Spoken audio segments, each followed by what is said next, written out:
How's it going? Are Where you the based in hell are London? you? You look like you're in some kind of fucking dungeon.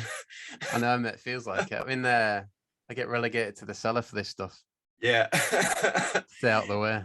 And Yeah, great. luckily no one can see it apart from you, so it's all right. Right. Nice. Whereabouts you in London? Yeah, I'm in like Kentish Town, North London. Yeah. Ah, okay, cool. Oh, you're getting ready Yeah. to like release the album and everything, obviously. Yeah, starting to actually have to do a bit of proper work now, like promo and that. Um yeah, it sort of caught up on me quite quickly. I think because fuck knows when we actually started making this album. I can't even really compute it anymore because the time has just been so warped by the pandemic. But I mean, basically, we've now, I think, been sat on this album finished more or less for nearly a year or something like that. Maybe not quite, but a long time. It's taken so long to actually for this one to make it and then release it. So yeah, it feels like a long time coming. But luckily, I'm still not at all bored of the record. I actually still listen to it all the time, and I'm excited for it to come out. So that's good because I was quite worried that, having finished it long ago, by the time it came out, I'd be like, I'm bored of it now. But no, I think it's great. So yeah. Ah, nice one. Yeah, I was enjoying I Don't Want to Go to Mars. I think it's early days, but one of the songs of the year, I'd say. Oh, that's good. That's good to hear. Yeah, I think it will go down very well live as well. I'd love it. I wish it would get I hope it'll get sort of picked up for a few sort of syncs and stuff as well. I think it's quite, with the fairly topical subject matter, I can see it getting put over at least a sort of BBC space documentary or something like that. Yeah. No, there seems to be like a lot of relevant films to that topic at the minute and stuff. So it's Yeah, interesting. very much. Yeah. All right, then, mate. Yeah, if we take it right back then, Fear of Flying. Yeah. Same lineup as White Lies. Yes. Like how exactly, yeah, how did it all come about back in the day? Well, basically, me and Harry, singer of White Lies, we met when I think we were about, I want to say like 14 or 15, something like that. And at the time, I'd already been playing bass, playing music with a couple of other friends, and we would just play like covers. We were playing like Rage Against the Machine covers, and not really gigging exactly, but I think we would sometimes be able to like play in like a church hall or something. Like, not that I'm at all religious, but that was like the only place you could, they would have a few amps you could borrow or whatever, or have a drum kit. So Harry then joined that. We weren't really called anything, but Harry joined that band, started just doing covers with us for a bit. And then maybe like 6 months later, that kind of just stopped happening. And I had gone to primary school with Jack, our drummer, and my parents were and still are very good friends with his parents. And I just heard basically like my dad just said one day, like, oh, Jack from the primary school, he got given a drum kit for Christmas or for his birthday or something. And I think at the time it was just like, it just felt like a no-brainer thing to do. Like, I think I probably texted Harry and was like, oh, do you know this guy Jack who's now at school with Harry? So they went to the same secondary school. Harry was like, oh yeah, I think I know him. Yeah. And I was like, well, he's got a drum kit, so maybe we should just start a band with him. And that's pretty much it. He was up for it, and he was like, yeah, my drum kit's in my bedroom. My parents don't mind if we like play in the house. So we just started writing songs from scratch then, basically. And kind of, I guess we were just kind of jamming, really. They were very weird songs at first, and we were actually called The Flow. That was our first band name when we got together. We were sort of like sub Red Hot Chili Peppers kind of thing. And then that we were still just playing, like, someone would have a house party and maybe you could set up some stuff and play. There was a venue in West Kensington called West 14. I don't know if it exists anymore. Weird, really weird kind of like nightclub, I guess. But they did a lot of sort of I guess like open mic nights and things like that. But it was like pay to play. So we had to, it was a proper venue. So it was like, oh, this is great. We actually get to play on a proper stage and stuff. But one of those places where, yeah, you have to, I think, as a band, you have to put a deposit of like 50 quid down, and then you only get it back once you've got 30 people through the door or something like that. And to be honest, that was way more common back then. It wasn't just there. Even when we were Fear of Flying, there were a couple of places like that. So it was this endless struggle of, trying to book a gig and then invite every single person and just desperately try and encourage them to pay £6 on the door or whatever and come in. So we did that for a while. Then it's hard to think about the chronology. So then I went to school. I don't know if you've interviewed him. I know he's done another similar podcast, but I went to school with Fred McPherson, who's singer of Spectre and was in Ox Eagle, Lion Man and Les Incompetents before that. And so yeah, Fred was a year. Okay, great. Yeah. So Fred was a year above me. So Fred was kind of like, in a way, I feel he was sort of 1 year ahead in everything, and also had managed to somewhat infiltrate the kind of London indie club scene a little bit, more than I would have at that age. And so I think we managed to kind of just piggyback a little bit on the sort of things they were doing. We at some point, as we changed name to Fear of Flying, then we started getting a gig at like White Heat Club every now and again. Then I think through Fred met the girls Nadia and Sarah that ran Young and Lost Club. We just started gigging a bit more, basically. Like, I think you have to remember that back then, you sort of Thursday, Friday, Saturday night entertainment, like thing to do for so many people was go and watch indie music live. Like, indie clubs it wasn't like, paying for tickets long in advance to go and see a big band at Hammersmith. It was just like a night out, that's what you did. And it doesn't really exist anymore. It really doesn't. Now it's like, yeah, you book a ticket to a gig, and whatever, go to the O2 in your local town or whatever it is. But it's, indie music has fallen out of super mainstream culture. So that's not what teenagers do on a Friday night. They don't go to a random club night that happens every Friday night where there will always be 5 good indie bands playing. Like, that doesn't happen anymore. So back then it was what was so wonderful is it was really easy to just play all the time. Like, you didn't really have any issues getting gigs because there were so many of those clubs going on and club nights. So yeah, we just played and started getting support slots with Mystery Jets and the Maccabees, Jamie T. We met Laura Marling when she was very young, became sort of good friends with her, and all kinds of bands. And then and then as Fear of Flying, we managed to get some demo time with producer Stephen Street, who's a good friend's dad.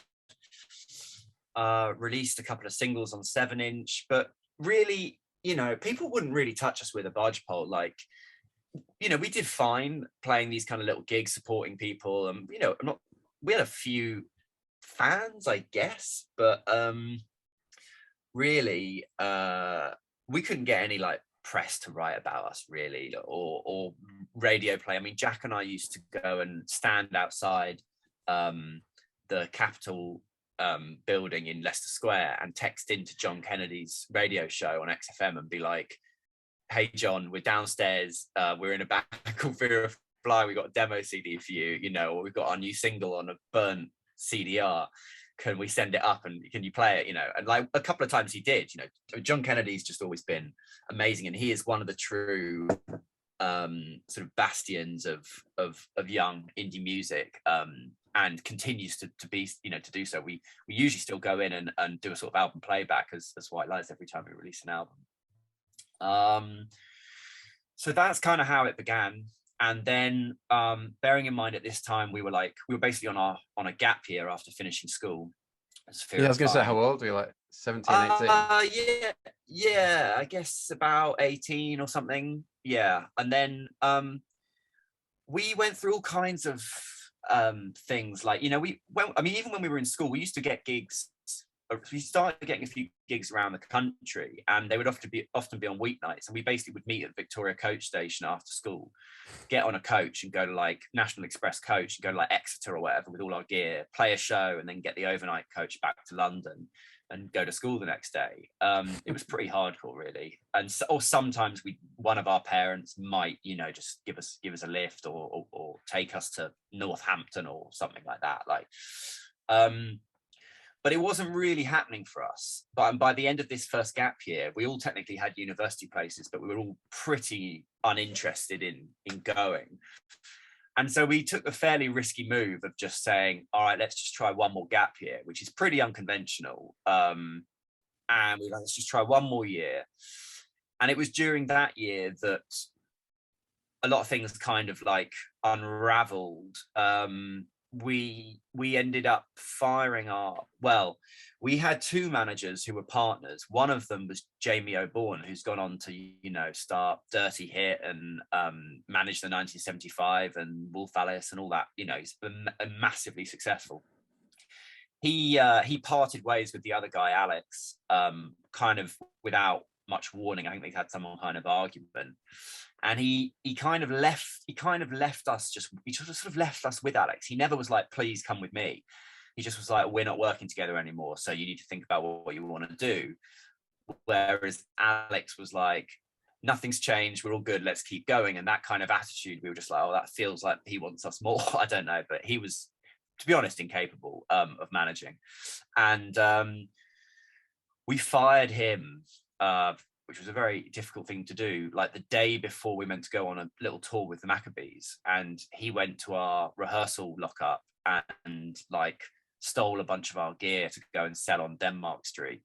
Wow. So we had to do this weird tour with the Maccabees, where they were so gracious and kind to us. They let us use their backline, and they even let, I think, Jack and I stay on their tour bus one night. But it was a bit like, okay, this is now so DIY.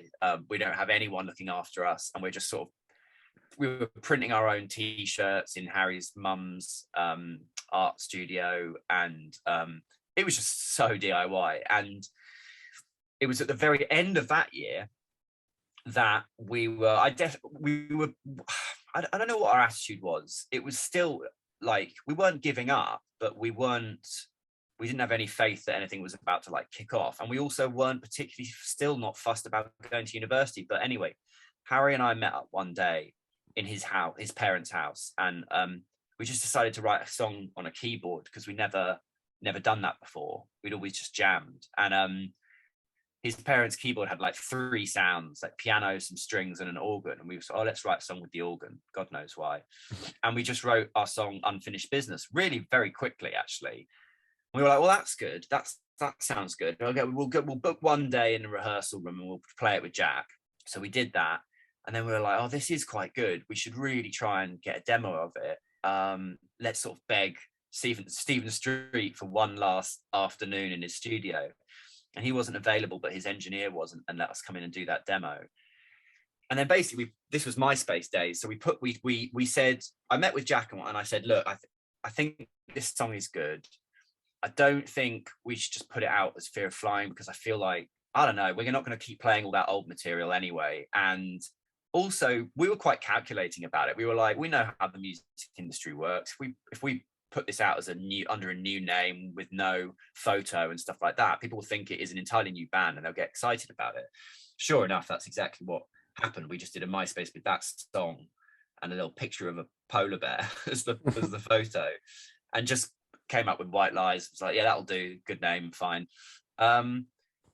And basically it's just like, until the pandemic, it just basically hasn't stopped since then. And I'm not really even exaggerating. Like the day we put that song on MySpace and I sent it around to a couple of people, it just spread.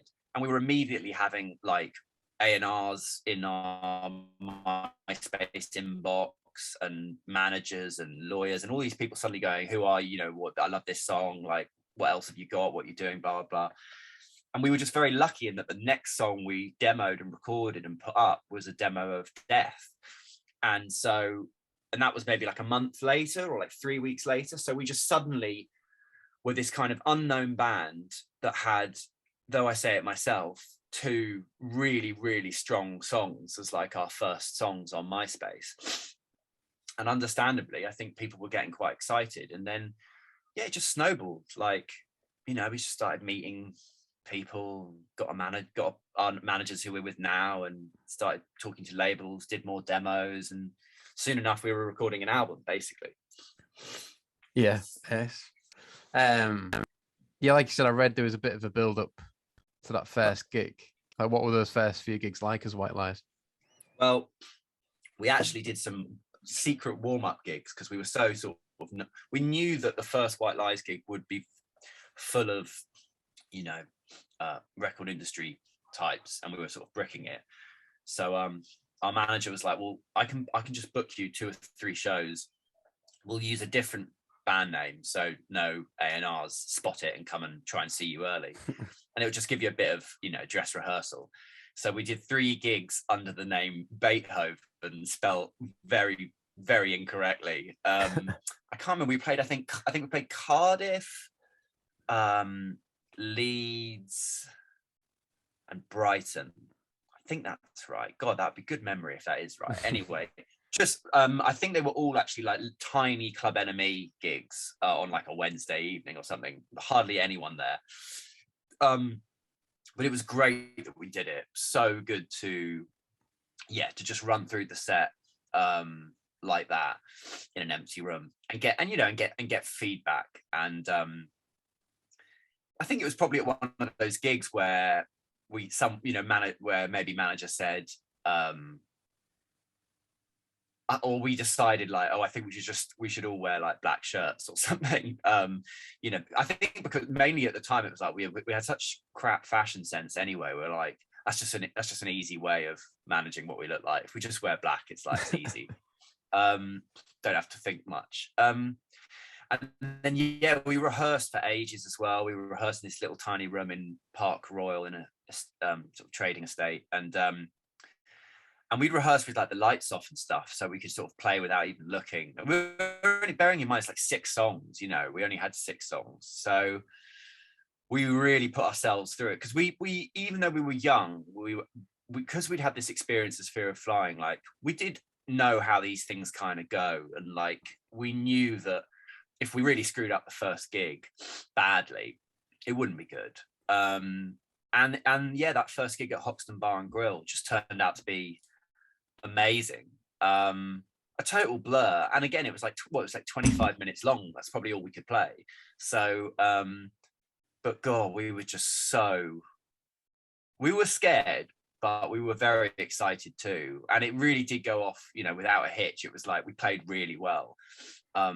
And I do remember I think the Enemy came to review it, and they said something like, if a bomb had gone off in this venue tonight, half of London's music industry would have disappeared or something like that. It was packed with all kinds of people. I remember he used to be our lawyer, this guy Ben Mawson, has now become one of my close friends, and he's gone on to manage Lana Del Rey and Dua Lipa and stuff. And I remember seeing him afterwards, and he was a music lawyer, and he was like, honestly, you have no idea, like some of these people here, like these kind of people don't come to gigs. These are like the sort of head CEOs of labels and stuff, and like they never go to gigs. But he's like, it's weird to see these kind of people at like, just anyway, the glory days. So that's kind of how it kicked off. Basically, that was the start, and then we just felt like we never stopped. So what happened in terms of labels then? Was there a bit of a bidding war kind of thing? Do you know what? It wasn't really like that. It was, of course, there were different labels that were very keen, but it wasn't. You heard there were lots of like rumors back then of the bands that signed crazy record deals. Like you always heard that band. Apparently that band, remember Boy Kill Boy, apparently they signed like £1 million record deal or something, or like 750,000 pound record deal, something crazy. There were others too. I think everyone was just like looking for the next Killers or that kind of thing, and so anyone sort of like synth indie, even more so than us, were getting signed for crazy money. Didn't the Twang? I think the Twang got signed for an outrageous figure. Anyway, I'm not saying we didn't get a good record deal, but no, it wasn't like that. And I think from early on we were very much like, we were really conscious of, we just wanted to work with like good people, because we'd had the experience of Fear of Flying. And we'd met A&R people before as Fear of Flying, and they'd always been a bit like, oh yeah, cool, let me know when you've recorded something else or whatever, like, you know, a little bit aloof. So it became apparent quite quickly that we would probably try and work with Fiction Records. We really liked Jim Chancellor, who was the head, still is the head. Thought it was cool that his brother was in Tool. Yeah, I don't know, it actually really felt quite organic. There wasn't really any stress around that, like deciding, or any, as far as we understand, any kind of, you know, hard negotiation. It was like they made us a really decent offer and seemed very supportive of letting us record it in the kind of more or less where we wanted to. They were really in favor of us, you know, continuing to work with Ed Buller, who we'd already done some demos with. And yeah, and so we signed up with them, and found ourselves in Belgium in a recording studio with Ed and our friend Max Dingle engineering, co-producing really, pretty soon after, as much as I remember. And we were having to kind of cobble songs together a little bit in the studio. Like To Lose My Life, the song was a kind of, we had the chorus, and there were a bunch of songs that we were basically figuring out in the studio, which was kind of risky, to be honest with you. But hey, I guess the label were I get it, the label were like, you know, you have a buzz about you, and you know, we need to kind of strike while the iron's hot, get an album out before too long. So we made it work. And luckily, you know, one of Ed Buller's main strengths is you know, basically a knowledge of songwriting and arrangement. So he was the perfect person to help us in the studio finish songs that were unfinished. Another producer, I just don't think would have been able to do that. So and that's one of the reasons why we continue to work with him to this day. He just really understands the band, for one. And before you release the album, like you say, you've got demos like Unfinished Business, and I'm right in thinking that you released that under Jack's like independent label. We did. I was just talking then, I remember, I forgot to mention that. Yeah, that did happen. I think though what actually happened is, when we signed to Fiction, we said to them, not that it took much negotiation, but we were just like, but we'd really like, because we'll only have a chance once to do like a 7-inch limited edition sort of 7-inch single on a small label kind of thing. And Jack and Will Street, who's Stephen Street's son, and our friend Max at the time were running the Chess Club label, and the club nights. And you know, it just felt like we got to do it. Like we got to do this one thing. It's got to start with friends and keep it in the family, close to home. And so yeah, that's exactly what we did. And Fiction were like, I think maybe they were like, absolutely, you know, we just licensed the demo to Chess Club for nothing, and we have a little Fiction thing on the back somewhere, maybe, but maybe not even. They just said, yeah, go for it, just do it on Chess Club. So yeah, I think there were 1,000 of those, maybe 500, but I think we probably printed 1,000. Yeah, and then I think I remember as well that single, or even no, it was the demo actually was voted the song of the year in Music Week magazine. I seem to remember beating beating Single Ladies by Beyonce. Excellent. I think it was Single Ladies, or was it? Yeah, I think it was. I think it was the same year. I have to check that, but it was so funny. I remember just getting sent the screenshot, the scan of Music Week, and it was like the top 20 songs of the year, 2008 must have been, and yeah, White Lies, Unfinished Business brackets demo was the number one song of the year, which is just madness. Very funny.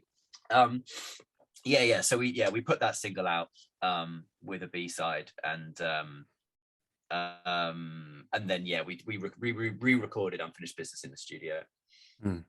Did you ever release Death as a demo, or not really? Was that just a MySpace thing?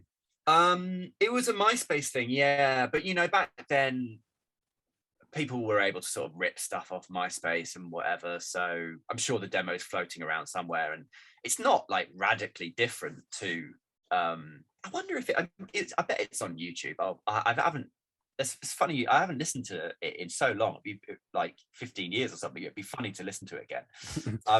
But I don't remember it being very different. But we did do a so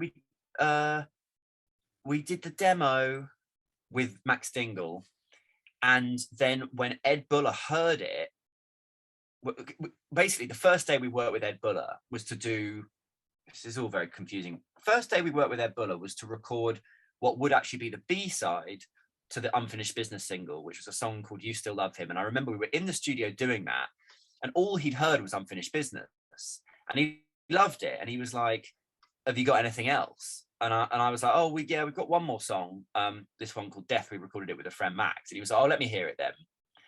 And we played it to him, and he was just like, it sounds really arrogant, but he was just like, this is like the best song I've heard in so long. Like, this is unbelievable. I can't believe that you've just played me this kind of thing.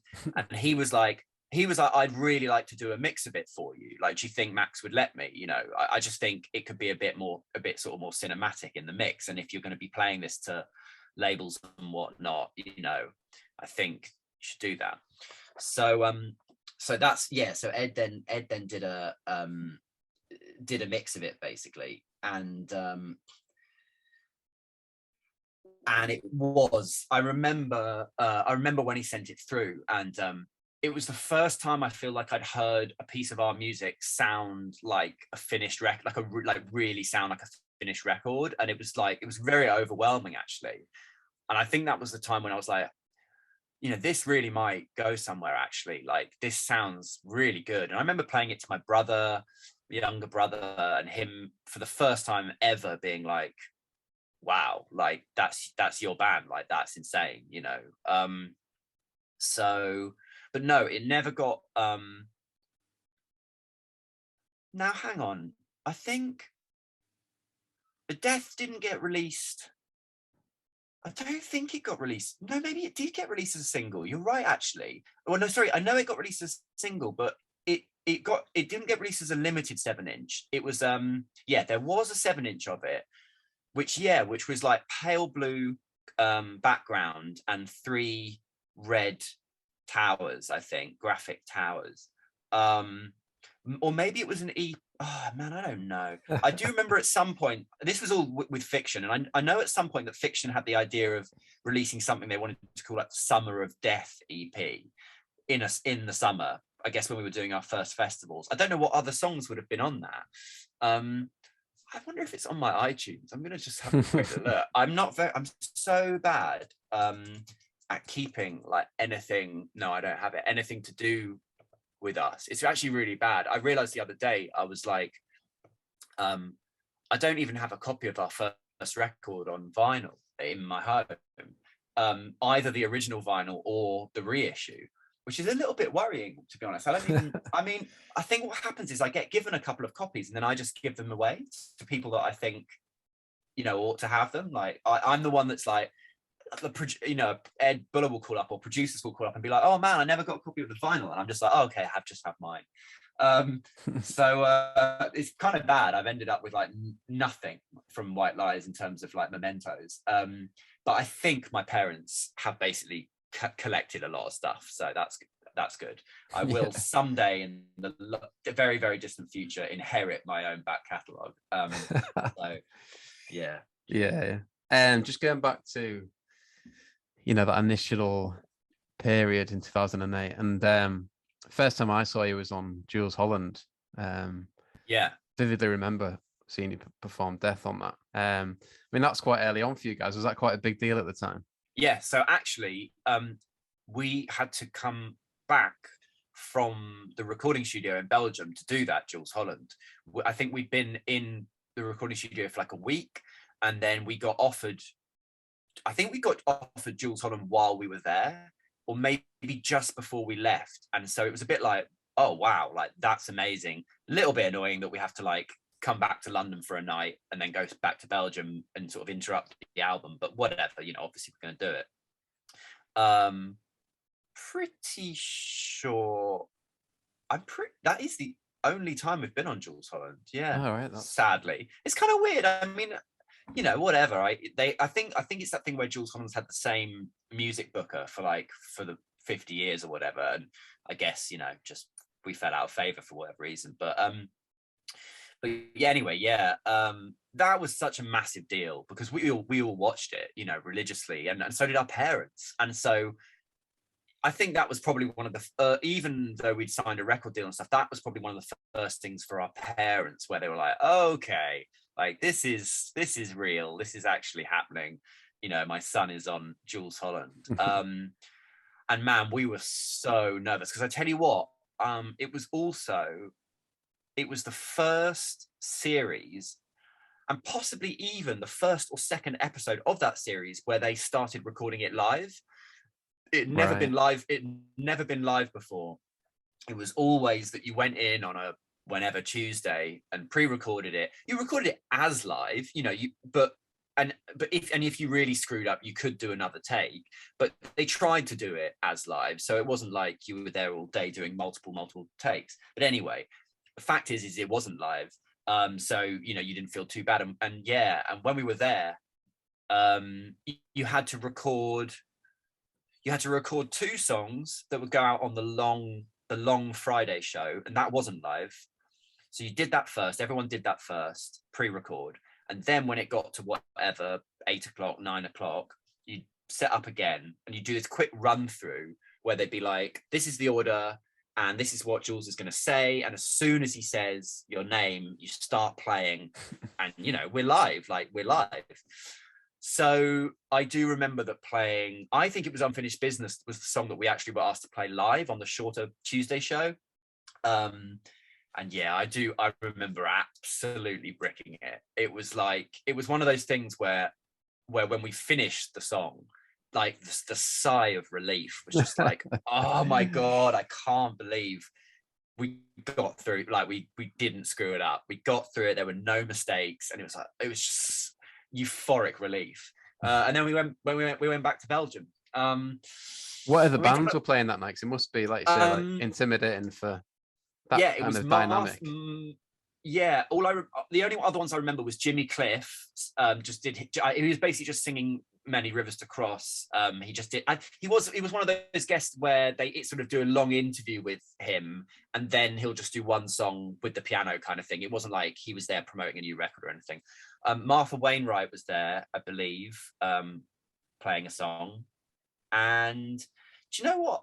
I don't remember any of the other ones. Those are the only 2 I remember. It'd be interesting to look others up. I don't remember it being like, it wasn't, I didn't feel it was sort of star-studded. Like, I think at that age we were kind of like hoping it would be, I don't know, like some massive bands or something that we really loved. It wasn't that. But anyway, it was an amazing experience. And I always love we've done a bunch of TV show stuff, more in America since. We've done like Letterman a couple of times, Leno,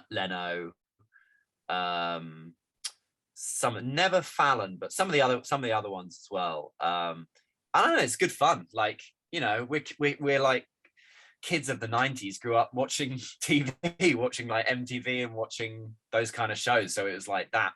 Whenever we do those, still feels like really big deal, even though of course, you know, the internet is such a bigger thing these days, really, than all that. But being on TV, knowing we're going to be on like American TV or whatever, is still, to me, it's like a massive kick. Yeah. No, definitely like some of the best live performances of like the Strokes or whatever are from like Letterman and stuff. Yeah. Yeah. Yeah. And there's a great, I know there's a great Radiohead, the Bends on Jules Holland, and yeah, there's so many. Yeah, I know exactly. Like there's just classic sort of performances. Yeah, is doing Maps on, I can't remember what it is actually, American, I think. But anyway, yeah. Kind of like captures songs at the peak, doesn't it? I think that's the thing about it. Yeah, it does. It does, because you're usually doing them when the song's just been released, so you're sort of still buzzing about the song itself. Yeah, but we haven't done one in ages. Occasionally we get asked on some sort of like something in Poland or Germany, but yeah, it'd be good. I hope maybe on this record we'll be asked to do a bit more of that kind of thing. Yeah, so just going to the recording of that first album, like you mentioned, working with Stephen Street and then Ed Buller, who'd worked with likes of Suede and Pulp. Like, was there any like noticeable differences between those two in terms of the way they worked? Oh yeah, completely. I mean, Stephen is like, Stephen, I think, made his name being kind of like, let's just get the song down in the most pure kind of form, not too much studio trickery, just get a great performance and bring the best out in the band kind of thing. And he's, you know, become a legendary producer for that attitude, whereas Ed is much more, he'll really get stuck into not just the sounds but the instruments. And Ed's the kind of producer that will say that guitar isn't right for that part, let's go find another guitar, or and even before that, I don't think the song's in the right key, and what if you swap that chord for that chord? And he really gets involved in the arrangement in a very old school producer kind of way, which I love. I mean, I've learned more from Ed than anyone else in my whole musical life, and I continue to learn from him. He's just full of practical wisdom that you can just apply immediately to your music. He's mad. I mean, he'd be the first to admit he's absolutely bonkers. And he's quite like me, really. He's very emotional and quite very sensitive, and so sort of prone to kind of large flourishes of of emotion depending on what's going on. But he's become, I see him every week still. We go for a walk together. He lives in North London too, and he's a great friend, and I think we'll just always work with him, and he'll always be happy to work with us. Not always as like full producer role. On 5, our previous record, we went out. He was actually living in America then for a bit. We went out and just did 2 weeks of sort of pre-production with him to get the songs properly in shape, and then we recorded them with someone else. On this one, on this forthcoming record, we worked on 4 or 5 songs, I think, with him after we'd already recorded the first half of the album. We basically sort of worked on the second half of the album with him, and then he came in and recorded them with us. So he's just a part of the family, really, and we just involve him at any point we feel will be really beneficial. And there's always a moment when it's like, yeah, we need to get Ed in now and work on this. Yeah. Cool.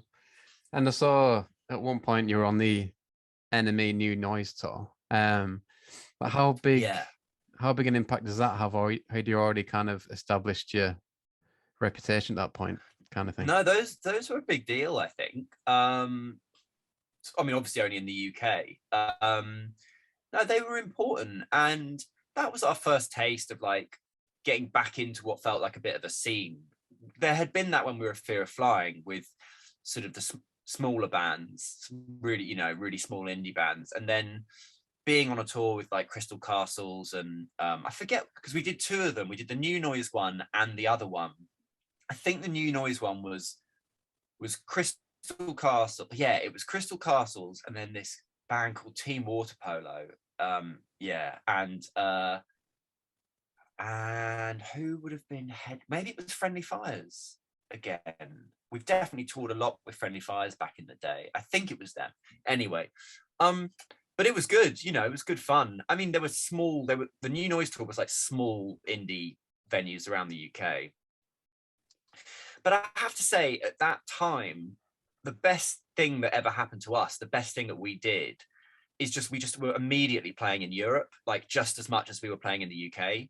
We'd go out there in a splitter van, you know, we'd drive from London to Germany in one straight drive, basically, and do these little mini tours, hemorrhaging money, I'm sure. But that was a time when the label would give you a bit of money to go and do that. And not only that, but we had amazing people working for us in like the various, because Fiction's part of Universal, so we had the various teams in the other territories, especially in the Netherlands, Belgium, Denmark, and Germany. You know, people who unfortunately don't work well. Obviously, we're not signed to Universal anymore, but they actually stopped working for Universal even before we were no longer with them. But they had such a huge influence over the first 2 albums of our career, and worked so hard. I feel like maybe I'm mad, but I just feel like people worked so much harder then and just really hustled. Like we would go to the Netherlands, and maybe it was just because we were a very new band, but we would be in the Netherlands doing like interviews all day long with like Elle magazine and all kind, and you know, tons of newspapers, and like we would do promo all day long, like all day long, and driving in between radio stations and TV appearances, and we were so busy. And I think that's because, again, like indie music, rock music was still the mainstream, and so that's what was getting all the love. And now I'm sure, you know, the pop acts now, I'm sure they have that kind of schedule, but you know, bands just don't anymore, because we've been moved slightly to the peripheries of what is on, you know, of what is mainstream, thought of as mainstream music. But yeah, so we were so busy and doing all kinds of cool little tours and little festivals and stuff that first year. I think when getting to America, we went out to America early on to do that CMJ festival. I don't even know if that happens anymore. Maybe it does, which is, you know, a bit like South by Southwest in Texas. We did all those kind of things. It's just amazing, like an absolutely amazing couple of years, being 19 years old. And I remember, you know, being in New York for the first time in my life, and we had a friend who was a few years older, and she ran a radio show, Elham, who's still just a very close friend, lovely person. And she was having to like sneak us into clubs and bars and stuff because she knew the bouncers, but we were, you know, way underage. It was just so exciting. Being in LA, being in Iceland, playing Airwaves Festival at like 19 years old. It was just wild. And we were like, it sounds glamorous, and it is glamorous in terms of the places we were going, but I might add that we were doing all of this, you know, staying in like the worst hotel, like motels and stuff. It was, you know, we were roughing it, driving around in sort of shitty vans and stuff. Like I remember the first time we ever went to New York, we stayed in this hotel. I think it was called the Union Square Hotel. No surprises, near Union Square. And it was very sort of guest house paradiso, like so sort of old school New York. And the sort of like really tall, thin building with like 15 flights of stairs, no elevator. And sure enough, we were all on like the 13th floor or something. So like heaving suitcases up this tiny, like narrow staircase. And then there had only been one room left for our manager, and it was in like the basement. And so he was literally in like in the basement right next to the sort of janitor's closet kind of thing. I remember him being quite upset about that. And it was scorching hot as well. There was no air conditioning. It was just like a fan, and it was like, it's got to be like 40. It was like 40 degrees in New York. I don't know, just amazing experiences back then. And almost a little bit sad that, like, because it all happened so quickly and we were rushing around so much, you know, I have all the memories, but I don't feel like I was able to kind of savor it perhaps as much as I would now, and actually as much as I do now when I'm on tour. Like I go and explore during the day, and I really like stop to appreciate, oh, I'm back in Rome, like I'm gonna go and see this again, or go back to this museum, and how great, whereas back in the early days it was just like, where next, where have we got to go to next? Yeah. I guess that kind of mad experience must peak when the album goes in at #1. Like, what do you remember about that time? Well, we were filming the video for Farewell to the Fairground in Siberia at the time, as you do. It was like -20 or something, and we knew we were kind of in the running. We'd been kept up to date, like we've basically been told like it's gonna go top 5. We're very confident that the album will be top 5, probably top 3. And and our managers were like, it's just, you just never know, something else might just kind of knock it out of the top position on the last day or whatever. But sure enough, we got a call. I remember it was like it wasn't the evening, but it was one of those, it was in January. Of course it was in January. And so because you're so far north, it's just dark all the time basically in Russia there. And so I think it was like late afternoon. Yeah, we got a call. We got a call from our manager James, and he just didn't beat around the bush. He was like, hello, you've got a #1 album. And to be honest with you, I remember our attitude was just like, I think it was just it was kind of disbelief, but also a bit like, all right, well, not much else to do, just crack on with the video, I guess. Like, we had a little shot of vodka with all the crew, and everyone went congratulations and blah blah blah, and then we just cracked on. And I don't, to be honest with you, like, of course it is amazing, and we'll never have a #1 album again, I'm sure, but it doesn't mean all that much. Basically it's a great PR blurb. Like it's the perfect thing to put on your press release, like #1 album, and people suddenly go, cool, I'll interview them, cool, I'll talk to them, they got a #1 album. I remember getting home and seeing a friend of mine who's much older, he's now in his 60s, and he was like, wow, so what, like, are you a millionaire now or something? I was like, no, that's not how it works. You don't get paid anything for having a #1 album. I mean, sure, it means you've sold a few copies, but that just goes to recoup your record deal anyway. So no, I'm certainly not a millionaire, and I will never be a millionaire. Yeah, it's funny. Like I guess it changed everything and also nothing.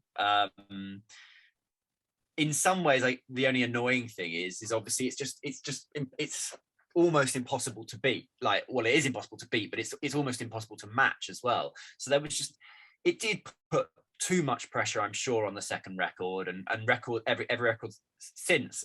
Well, no, not every record since, but the second record for sure. And I think, like, we were never going to have 2 #1 albums in a row. It would have been mad. I do have some regrets over that second album. I don't think we approached it in the right way, and I actually don't think our record label A&R'd us in the right way. I think in hindsight, they should have forced us to work. Not that it would have been too hard, but I think they should have basically forced us to work with Ed again. We didn't work with Ed on the second record. We kind of got it into our head that we'd just do it alone. And I think, we just went a bit wild unnecessarily, basically.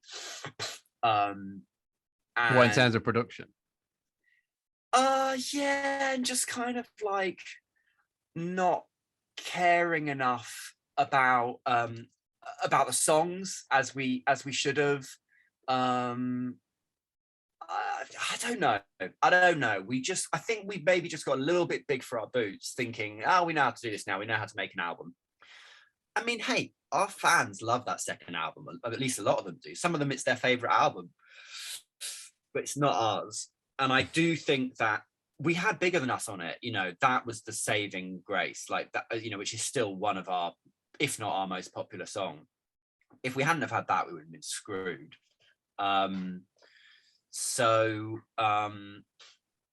I think if we'd had 2 more songs of Bigger Than Us quality on it, we would have done it, we maybe would have, I don't know, like our career would have moved up and onwards towards that kind of realm of the Kings of Leons and the Killers of the world. Possibly.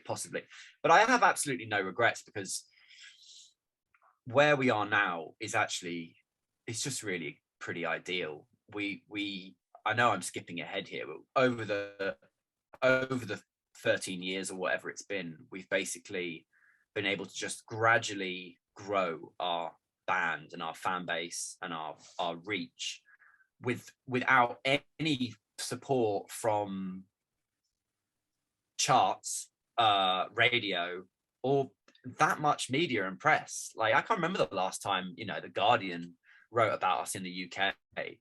I mean, I can't even remember the last time that any really big publication, or and when we get a little you get there's that Twitter bot for like the BBC that's like now playing White Lies on BBC Two or Six Music, or even sometimes Radio 1, you know, and it's like, whoa, like, oh my god, they're playing us on the radio, like, it's crazy. So the fact that we're kind of like in the best, our career is at the best it ever was, in terms of actually like looking at the largest picture. We're selling more tickets on tours than we ever have, and you know, record sales of course are not as good, but they're not as good for anyone. And the fact that we've been able to do that so sort of organically, without any kind of, you know, none of us are celebrities in any way, shape or form. No one gets recognized on the street more than once a year. It's kind of amazing. I think if the second album had just, you know, really blown up again, another #1, and gone to, you know, just be suddenly in like a proper arena band or something like that, I don't know if we've been able to sustain it. I'm not convinced we would have been able to sustain it in the same way. Have you always had like a consistent songwriting technique? Is it you and Harry? I'd like to say that it's kind of evolved. Yes, it is me and Harry, but I'd like to say that it's kind of evolved. It's certainly evolved for this record, because we couldn't work together for the first 6 months of it. So I ended up writing a bunch of songs on my own and sort of, you know, submitting them, and Harry did the same. But traditionally, yeah, it's a long, drawn out process of me being in Harry's bedroom or spare bedroom or whatever, and just kind of chipping away. We are good in that we're very low pressure when it comes to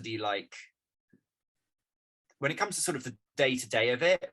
We just don't give ourselves a hard time. Once we think we've got a good idea and we're like, this could be a good song, that's when we're like, we really sort of whip ourselves. We're like, right, it's time to, like, you know, really work now. But we know that stressing out about coming up with an idea to start a song is pointless. They just write the first bits always just write themselves. So we basically just sit around and like, we usually listen to other people's music for about an hour, whatever, just anything, or just listen to the radio and go, oh, that's cool, oh, look at that drum beat's interesting, or that, you know, and just nick stuff as everyone does, and go, oh, let's try and write something a bit with that kind of groove or with that kind of feel, or I don't know, anything. But, you know, obviously, as with any musician would say, probably 5 days out of 6 or 5 days out of 7, you leave with nothing, as they say. Yeah, so it's just about showing up. I think ABBA have some kind of, it's that famous ABBA quote that's like, every day you wait in front of the cave and one day the dragon will come out, or something like that. And it's, you know, it's basically like, just show up. You just got to show up, and then that's all you've got to do, really. Just show up, put the hours in, and just don't worry about it, and one day you'll get the result you're looking for.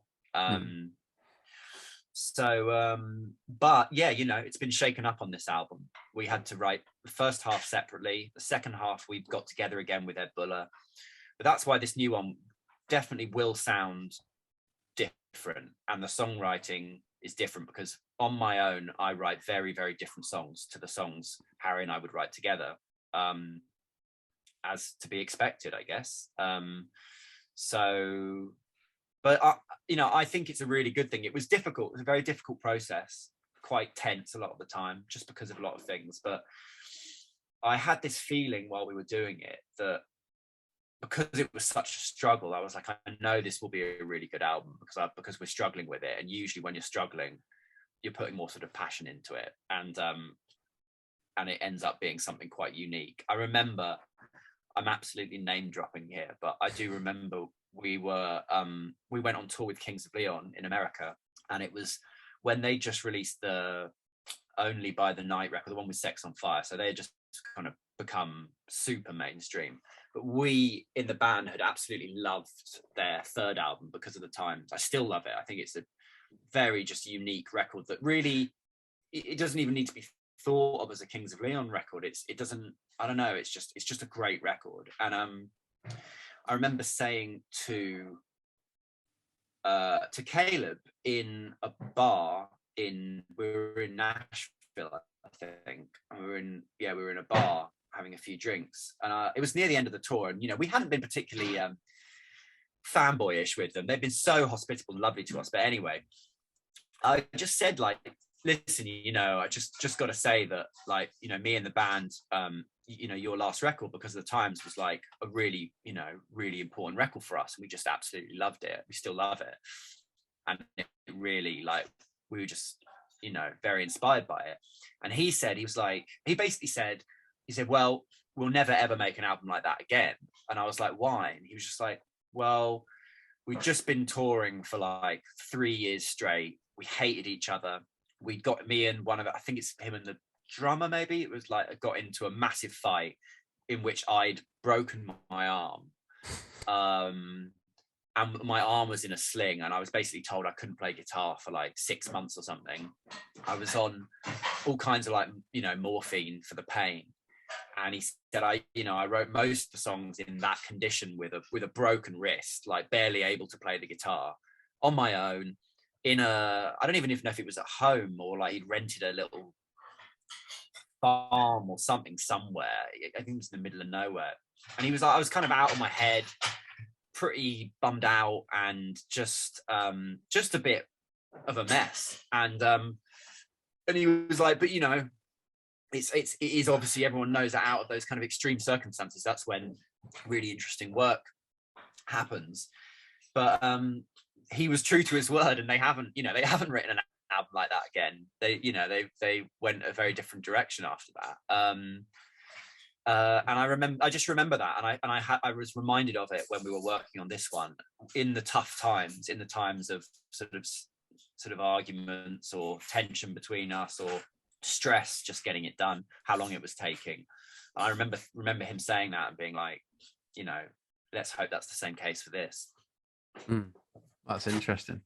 Yeah, I read that you had some quite competitive ping pong matches on that tour. Is that the one with Kings? Oh yeah, it was. Yeah, and it was one of my greatest moments, beating Caleb at ping pong in front of a large crowd as well. And I'm not going to say I'm amazing at ping pong, but I'm pretty good. I'm so crap at sport, but like, it's one of those things where for some reason I just have a little bit of a knack of ping pong. And I think I was the first of our band and crew to like play. And I think, I was sort of pushed forward, like, go on, Charles, like, don't screw this up for us. Like, everyone's watching, like, you're representing Team White Lies. And they were all of like, Kings of Leon's like Victoria's Secret model girlfriends sort of surrounding the table watching and all of it. So it was just like, cool, no pressure. And we played what can only be described as a ferocious and classic match. And I won, and I won very gracefully. And yeah, that was a good highlight of that tour. Excellent, yeah. Yeah, another big gig I saw you did. Did you play at Wembley Stadium with Coldplay at one point? We did. That was a wild one. Yeah, we did. I think we did about 6 shows with Coldplay on that tour. And again, we're so lucky because we basically caught Coldplay on in their finest hour. Like, I got to be honest with you, I really did not like Coldplay at all until that year. We got offered the shows, and it was one of those things where you'd like tell your parents, oh, we've been offered some shows with Coldplay, and your parents would go like, oh, that dull lot, like, oh god, how dull. It was like, well, no, it's good, they're like an arena, they're a stadium level band. But then I remember we were touring in America.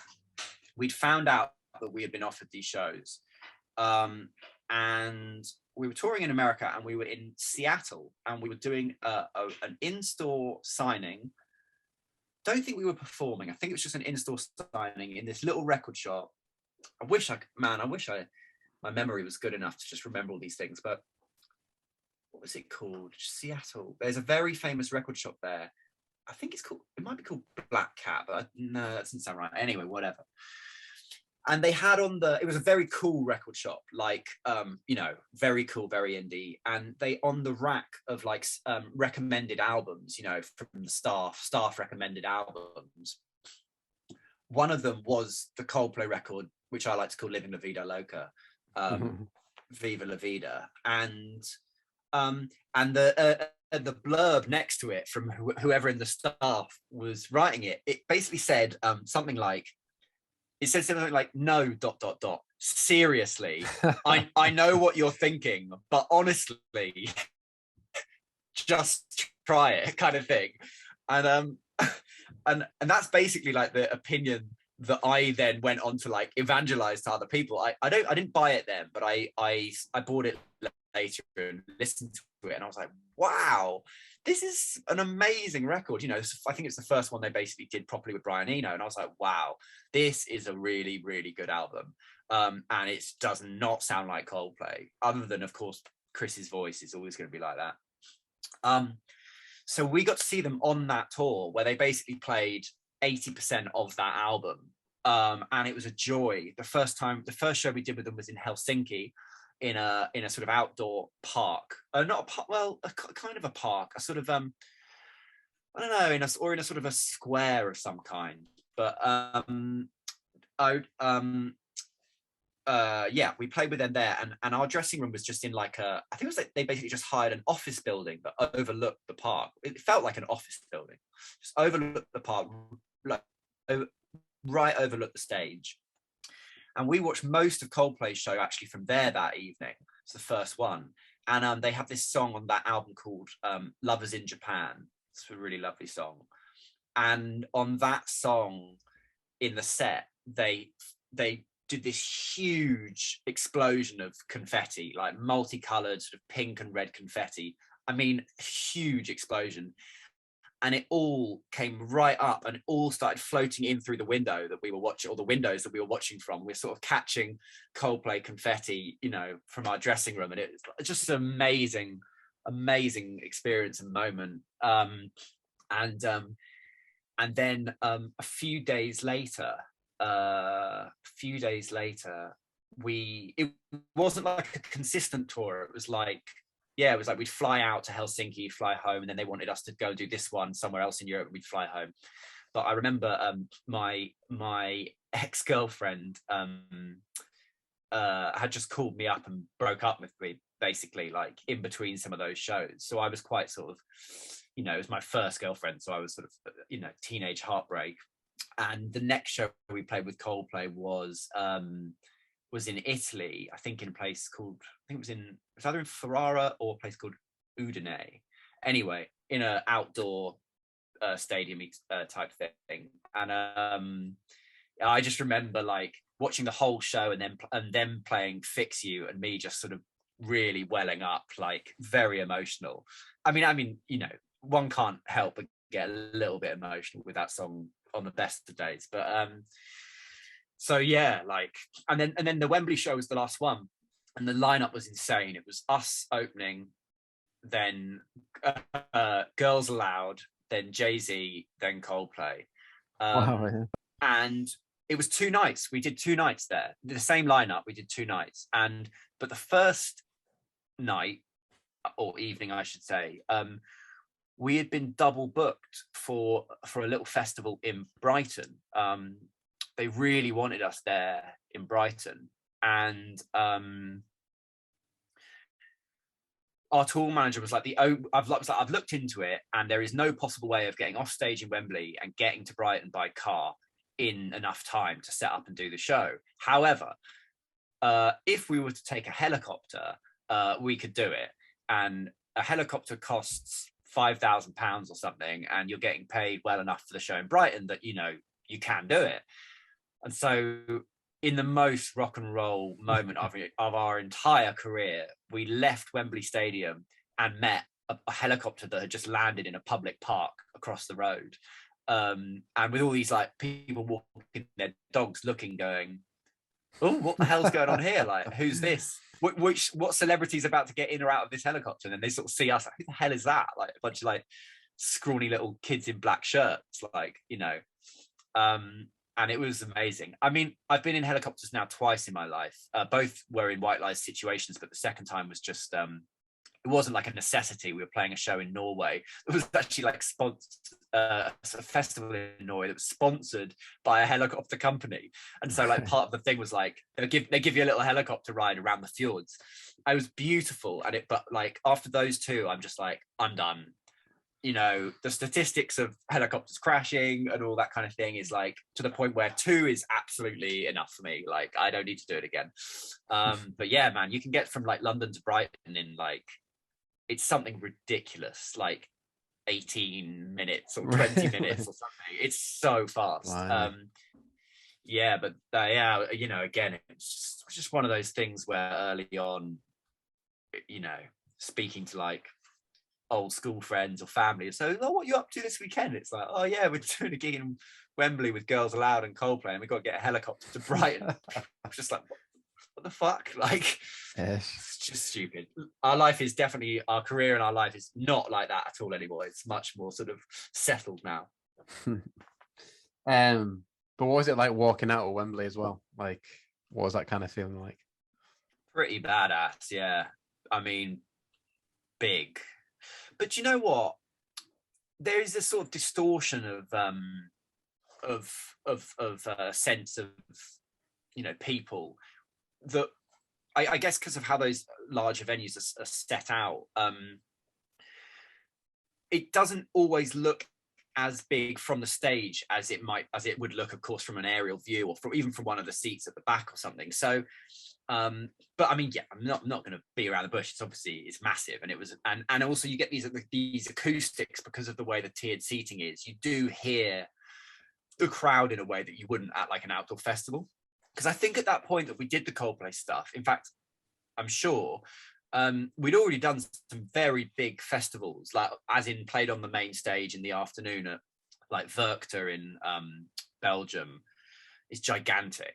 I think it's like 100,000 people, and a couple of others as well, you know, in Glastonbury and stuff like that. So it wasn't like it was the first time we'd done a big crowd. But yeah, I mean, it's always going to be a bit intimidating. But there's also a lot of distance from you in the front row. So in some ways, it's not as nerve-wracking. You don't feel like people are watching your every move in the same way as if you're in a tiny club somewhere. Yes, yeah. Then moving forward a little bit, I read at one point you changed record companies because, was it BMG wanted more radio-friendly music? Is that right? No, I mean, it wasn't really that. It was, I don't know. I think I have sort of mixed feelings about it all. I think Big TV is probably our second best album, actually. Because I think the scenery of the music world was changing, and yeah, like I said before, indie and rock wasn't having such a good time on mainstream levels anymore. When we put out the first single of Big TV, and it didn't, you know, completely blow up in the same way as Death or Farewell to the Fairground had X number of years earlier, I think Fiction Records kind of just lost interest a bit, and they were then I remember, you know, they were signing pop acts and stuff. They were starting to move towards sort of solo singer-songwriters, pop, that kind of thing. And I'm not going to say they gave up, but it felt a little bit like they didn't give that record a fair shot that they really should have. And it all just got a bit complicated. People started leaving offices, and I don't know. It came to a pretty natural finish, but I'm a bit gutted that that album didn't quite get the love at the time from the people that could have pushed it, as I think it should have done. And, you know, our fans love it, so it doesn't stop our fans loving it. But anyway, yeah, and then we just did one record. We did Friends with BMG. That was more of a convenience thing because we've always been signed to BMG Chrysalis for publishing, and they suddenly had this little label that was kind of working in tandem, and it was like, hey, we need a label to put the next record out. And I don't know, you know, deal got done. Didn't really work out either, because again, it's like everyone just leaves all the time. Like these, like people, you start working with people at a label, and then first of all, it's like, oh, the marketing person's actually quitting, and you're like, oh, they've only been working for us for a month, and it's like, yeah. And then they're like, oh, and actually, like the head of the label's also quitting, and you're like, great. Anyone else that we know is gonna stay? And it's just like, yeah, I don't know. Just it is not like it was when we first signed a record deal. Yeah, so we did that, and then we self-funded the album 5 for the first time. We really wanted to make one, and we'd written the songs, and we basically paid for it ourselves, which in hindsight I kind of wish we hadn't. Didn't really benefit us in any way, just meant we spent loads of money of our own money on it. But anyway, but we knew we'd written a really, really good record, and it was basically done. So we were in a good position where we were just shopping it round, and Pias pricked their ears up and were like, yeah, we really like this, and we've been with them since, and we'll release this record with them, and I imagine we'll release the next one with them. They're really good, very supportive, but again, quite different. They're not, you know, early on in Fiction, it was like everyone was involved in every decision, and you were always talking to people at the label. And no, like now it's we're our own boss much more, really. I think that's kind of how it is for most artists. Yeah. And you're doing a lot more self-production now in terms of recording the albums. I mean, yeah, this whole self-production thing is like, it's so silly. I always find it's crazy when bands, you know, write or sing it, or artists write, you know, co-produced by me, co-produced by the band. It's like, of course it's co-produced by you. Like, it's just what you do. Like, I don't know. It's an ego thing. We've co-produced all of our records because, you know, it's not like we sit there and if the producer at the time says, oh, I like this sound, and we don't like it, we're not going to go, cool, you're producing it, we'll go with the shit sound. Like, you know, so I would just say we're more confident in the arrangement of things, you know, in how to arrange a song. You know, I'm not dissing any of our older songs, they're still really great, but I think we've learned how to make a song not just kind of, you know, linear and follow a same pattern. And we can, I mean, Harry and I have got into more sort of prog rock kind of stuff over the last few years anyway, so that's probably been an influence. But then again, I grew up listening to like the Mars Volta and stuff, so I don't know. But it does take time to build up the kind of vocabulary and musical vocabulary and the confidence to try things that aren't just like, okay, verse, chorus. So that's where we've improved the most, I think. And we would never have been able to write a song like Time to Give from our last record, you know, when we were 19. Just no way. We wouldn't have understood it. We would have listened to it and probably liked it, but we were like, how, you know, how's that a song? That's mad. Like, what's going on there? So yeah, we just get better and a little bit more intelligent, I guess, is what it is. Yeah. Okay, great. Cheers, Charles. Appreciate your time. I'll just finish on a couple of those questions I sent across, if that's all right. Oh yeah, damn it. I don't know if yeah. Remind me what they are. Yeah, there's only a couple that I'll ask anyway. But okay. I'll blag it. Was there a high point of the early period kind of thing? There was one, that we talk about this sometimes. There was one high point where it's not the quickest answer, but basically we were scheduled to play this festival in Poland called Opener Festival, and our bus broke down somewhere on the outskirts of Germany, I think, on the way there, and it really broke down. We were stuck in a service station for like 6 hours, and we were like, oh man, you know, we're not going to make it to this festival. This sucks. But we were also a little bit like, it was going to be our first show in Poland, so we're a bit like, well, to be honest, you know, probably no one even knows us there anyway, and like it's not the worst show in the world for this to have happened to. But anyway, the festival sent out a bunch of cars to drive like 3.5 hours to pick us up and drive us back, so we made it there in the nick of time. The other thing was we were starving, and the only thing we'd had to eat was like service station food. And I remember us being in the car on the way to this festival going like, we're like fantasizing like, what would be the most amazing like food that what would be so good if we just turned up and they had this kind of thing. And some of the guys were like, oh man, just really good pizza would be so good. And I was like, I could really go for some like Japanese, like sushi would be amazing or something. We were just joking. And we got to this festival, shown into our dressing room, and then our tour manager was like, right, you're on in an hour and a half, so you better go eat. And we go into the canteen. It's like there's literally like an amazing like sushi station, and then like a pizza station, pasta station. It was like really amazing. We're like, well, this day's turning out all right. And then we're standing at the side of the stage, an indoor tent stage, to go on and play.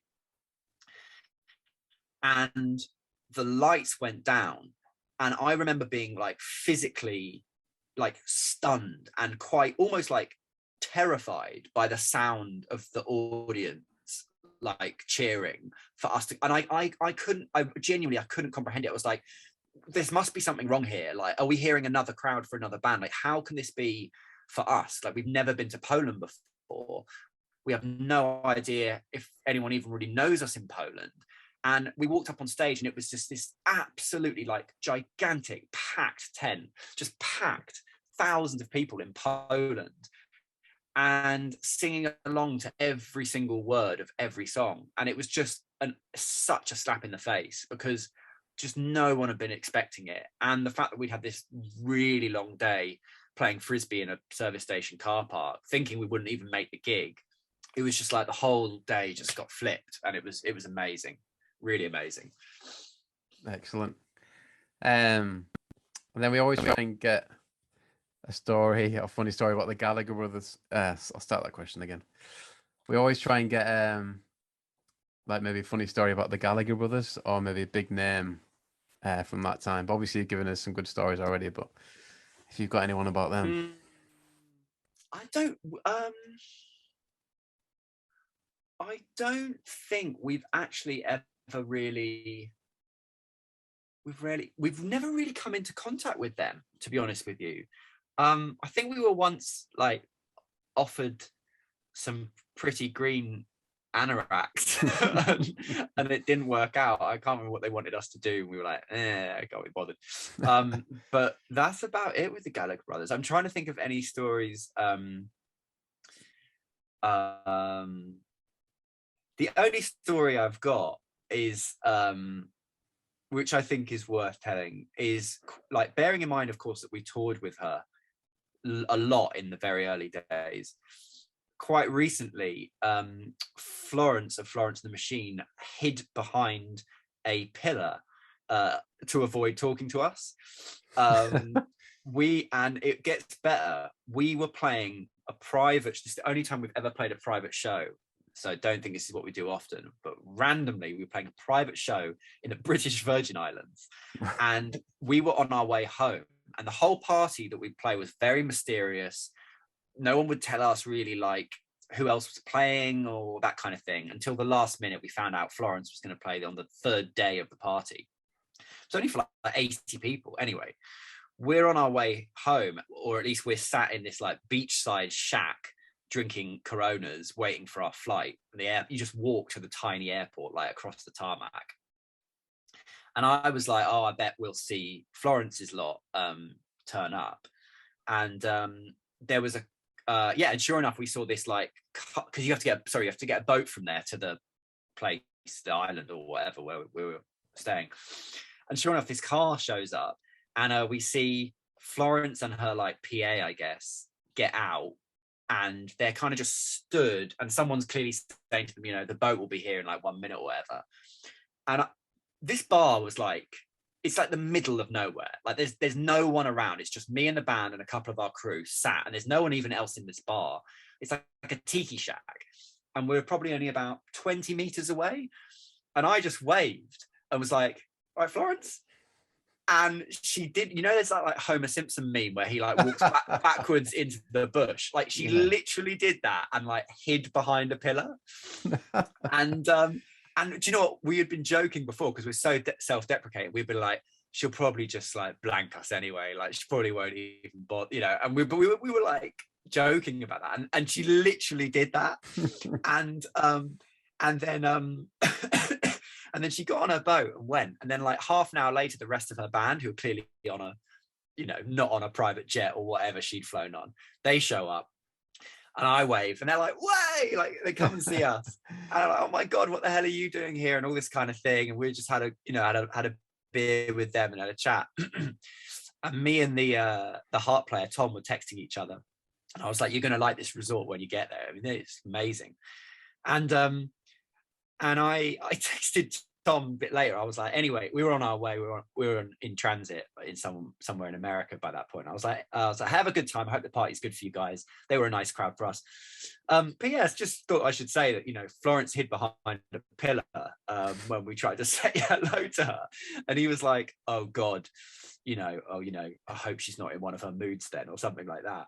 And then later on, we get this email from the kind of like liaison person who had been looking after us there, who was like, "I have a message from Florence to White Lies that says, you know, she was absolutely mortified to discover that it was you waving at her. She had no idea that it was you." And I was just like, mate, we were like 15 meters away, like, and it was the fact that her gut reaction was just hide, and you know, she's so sorry and all this kind of thing.